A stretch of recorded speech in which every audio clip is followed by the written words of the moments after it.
This is KTN News. Many thanks for your viewership this far. We want to cross over to another very important coverage right here at the Standard Group, and that is from our sister station, Spice FM. And they're sitting down with the commonly known as Iron Lady, Council Honorable Martha Karua, where they discussed the Scramble for the Mountain, the Limuru 3rd Conference. Let's listen in. Enjoy your viewership. My name is Anki Dorisambat. We pick this again at 10 a.m. Good morning. But to issue items invoices to your tenants. Ni sawa? Sheria imesema hivyo.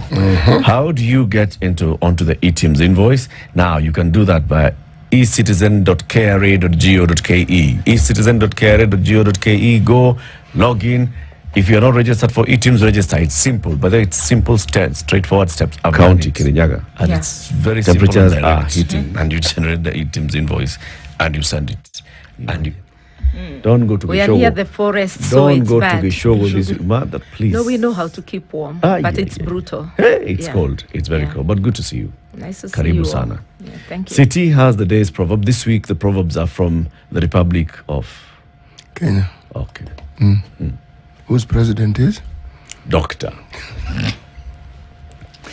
Yes. An old pot never lacks food remnants. An old pot never lacks food remnants. Martha, what's your interpretation of this proverb? Maybe I'll equate it to the other proverb that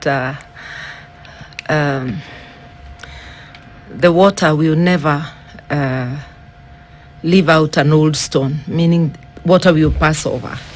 Yeah, so is that you never can lack to get some wisdom from the old. Yeah. Even if it's just some scrapping. You'll get something. You'll get something. You'll get something. You can't go empty-handed. Yeah. That's a good one, City.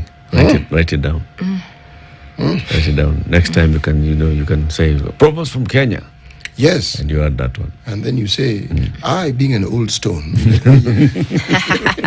And you being water. I now can call myself an old stone. No. I'm among the seniors. That's all. In this country, yes. You're among the minority. Yeah.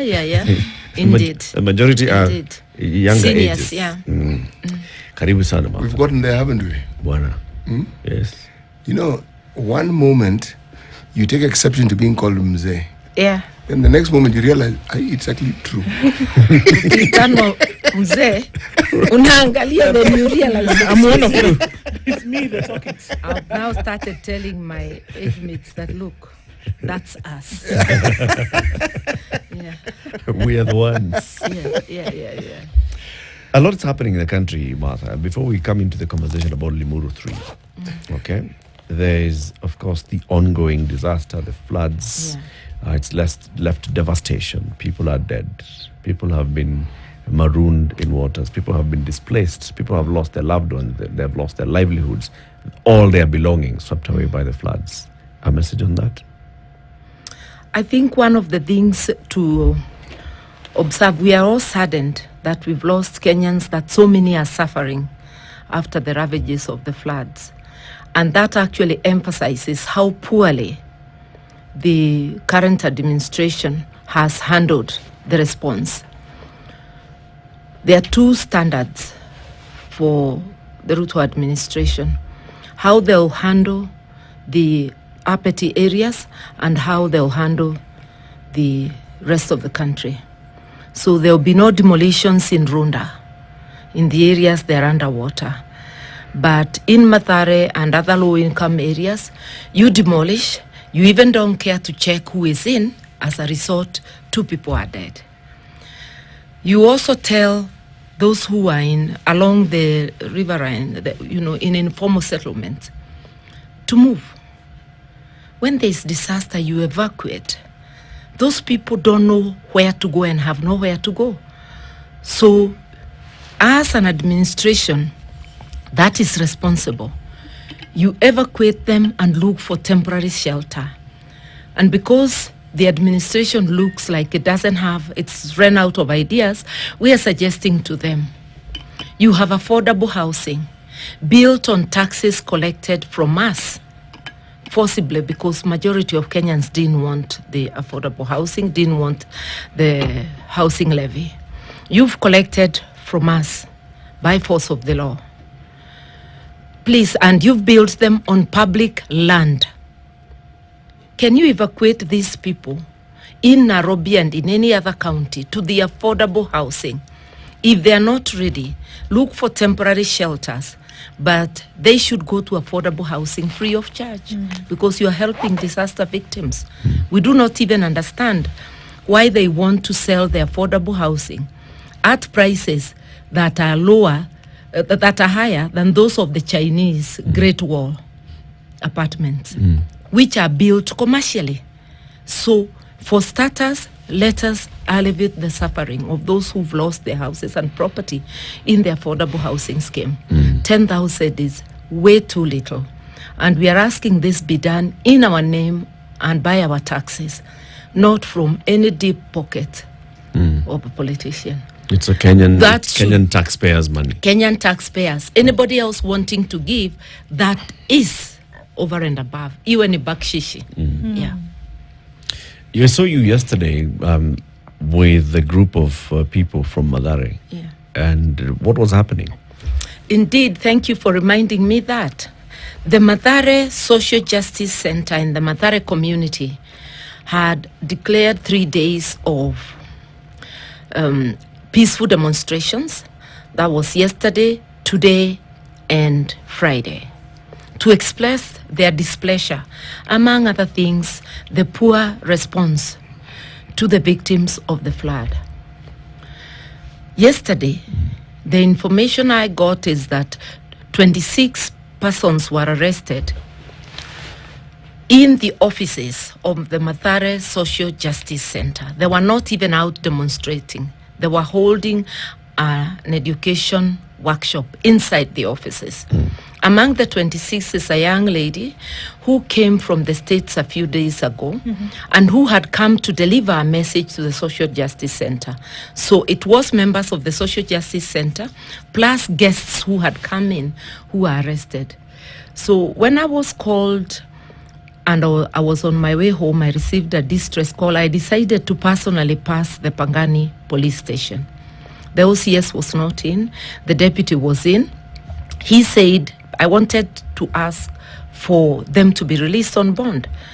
But he said, these are not our suspects. They've been arrested by Ruaraka DCI by the name of, shall I remember, was it Naomi or whatever the name was?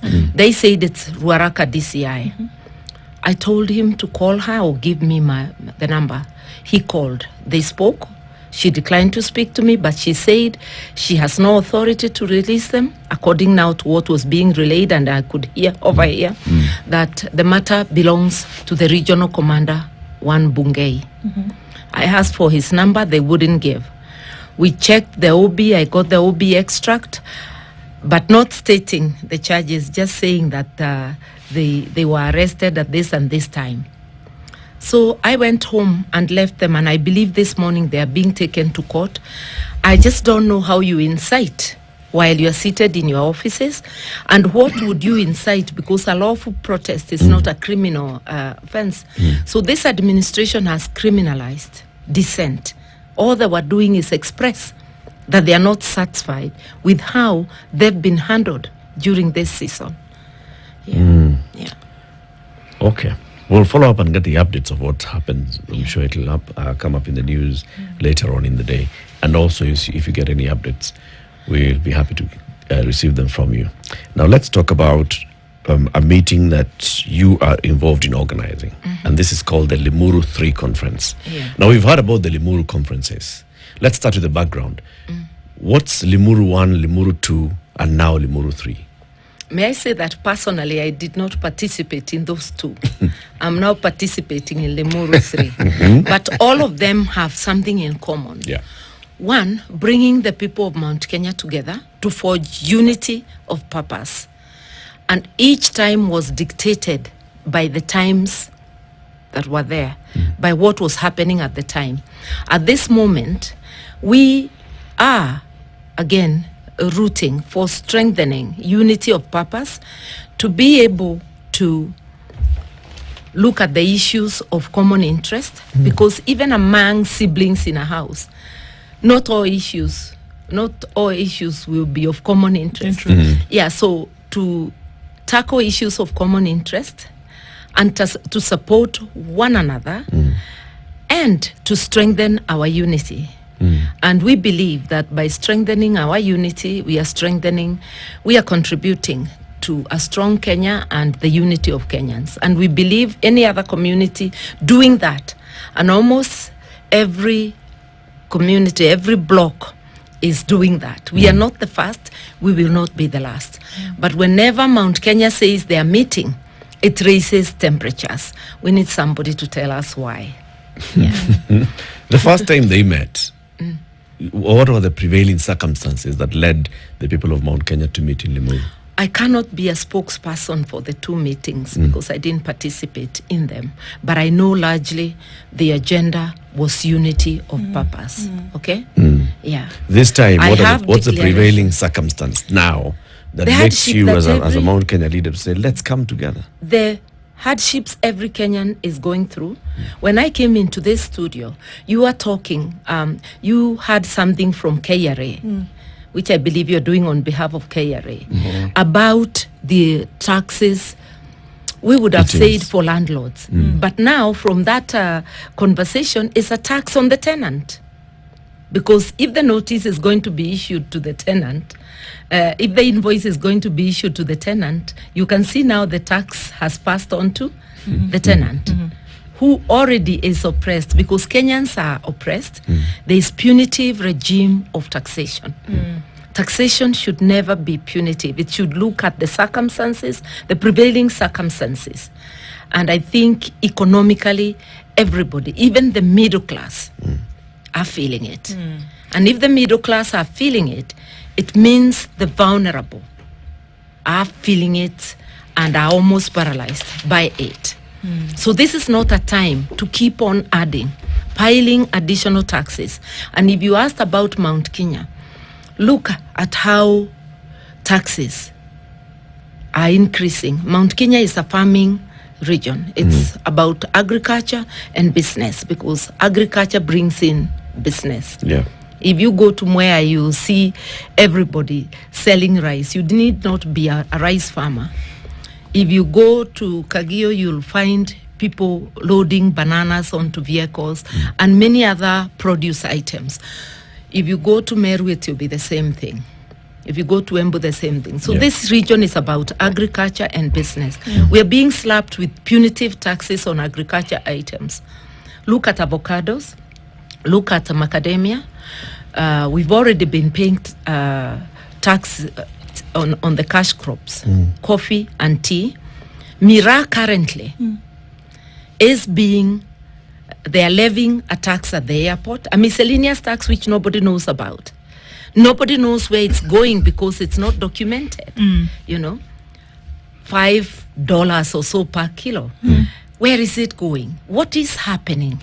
You know, and for what service? What service is the Kenyan administration giving to the macadamia farmer, to the Mira farmer, to be able to ask for additional tax? Because if it's the roads we are using to take our crops to the market, we've already paid the fuel levy and many, many other taxes.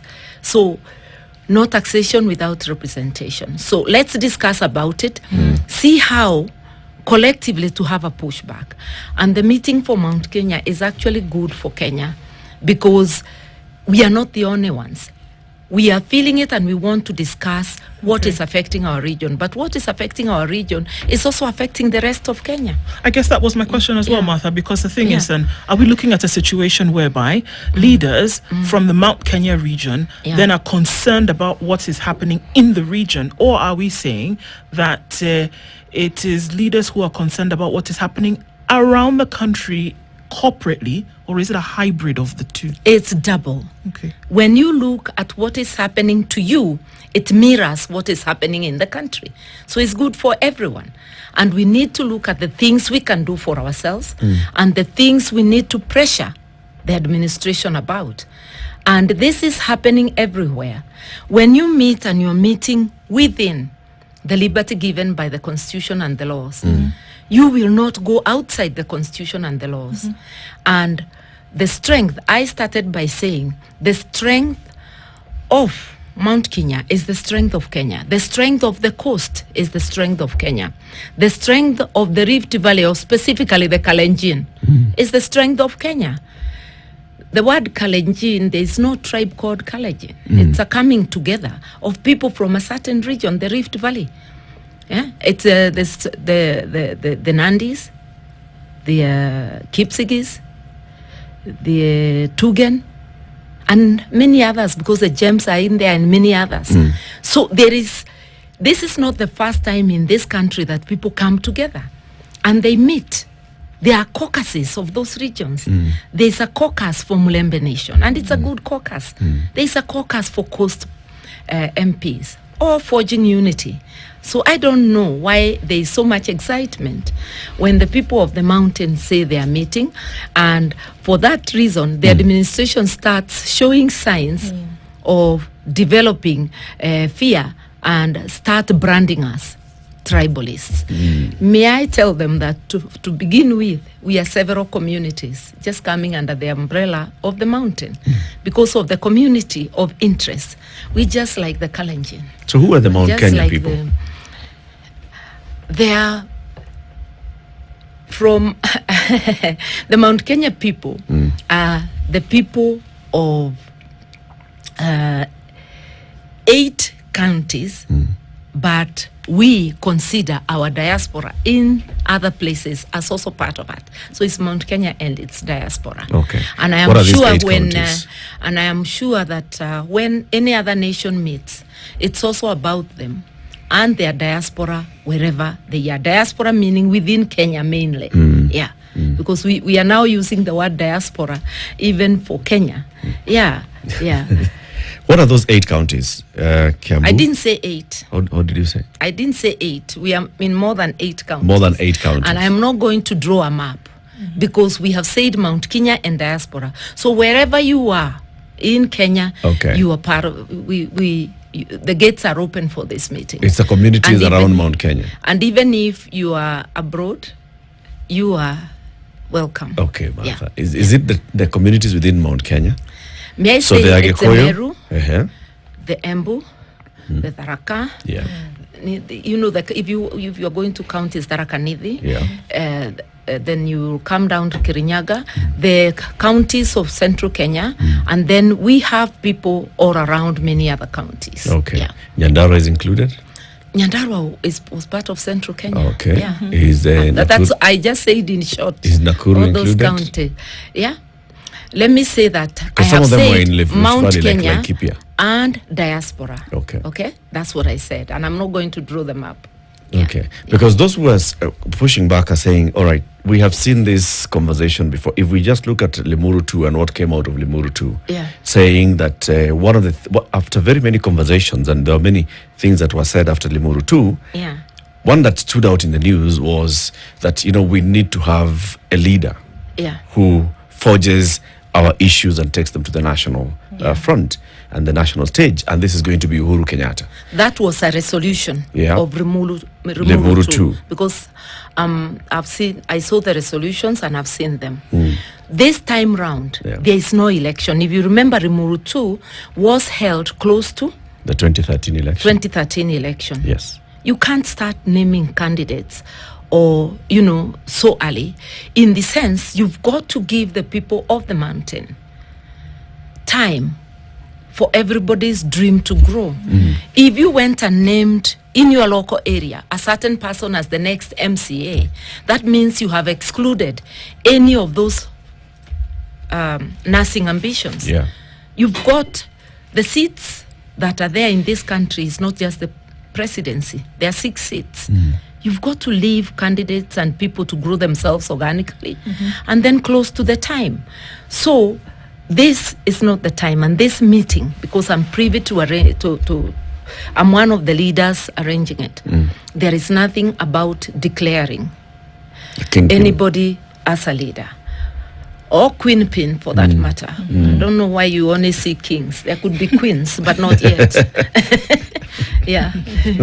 Let's take a break. Martha Karua, leader of NARC Kenya and one of the key organizers of the Limuru 3. And an Azimio principle, don't you forget. Azimio principle? Yes. Yeah. Which one comes first? All of them. Oh, together. Yeah. Azimio principle, NARC Kenya leader, organizer, Limuru 3 conference, which will be on which dates? 17th. The 17th Next Friday. of this month. Next Friday, but one. Yeah. Yeah. We'll continue this conversation shortly. Good morning.